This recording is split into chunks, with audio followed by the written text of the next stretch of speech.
So இன்னைக்கு தமிழ்நாடு அரசியல்னு பார்த்தீங்கன்னா காங்கிரஸ் 67 வரையில கோல் வச்சிட்டு இருந்தது இல்லையா?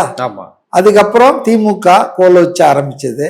அதுக்கப்புறம் 77ல எம்ஜிஆர் திமுகவை எதிர்த்து வந்தோன்னா காங்கிரஸ் 3வது இடத்துக்கு போயிடுச்சு, திமுக 2வது இடத்துக்கு வந்துடுச்சு. அப்போ பழையன கழிதலும் புதியன புகுதலும் வாழ்க்கையில் இன்றியமையாத ஒரு அம்சம்தான்.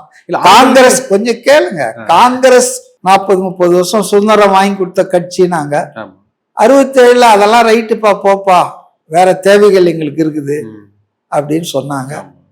நாங்க தான் தமிழுக்காக உயிர் நீத்தோம், தமிழ்நாடுன்னு பேர் வச்சோம். நாங்க இல்லப்பா நீ ரொம்ப கொள்ளை அடிக்கிற, போதும்பான்னு எம்ஜிஆர் நாங்க பாத்துக்கிறோம். இப்போ எம்ஜிஆர் நான் மக்களுக்கான ஆட்சினாரு. இப்போ அவரையும் தோக்கடிச்சாங்க ஒரு நாடாளுமன்ற தேர்தலில். சட்டமன்ற தேர்தலில் அவரு சாவர வரைக்கும் தோக்கடிக்கல. அதுக்கப்புறம் ஜெயலலிதா எல்லாம் மற்றதெல்லாம் மாறி மாறி வந்திருக்காங்க. ஆக மொத்தம் கடந்த 60 ஆண்டுகளில் 67க்கு அப்புறம் கடந்த 60 ஆண்டுகளில் நீயா நானா விளையாட்டு தான் நடந்திருக்கு தமிழ்நாடு அரசியல்ல. ஒண்ணு திமுக, அது பிடிக்கலையா அண்ணா திமுக தேர்ந்தெடுங்க,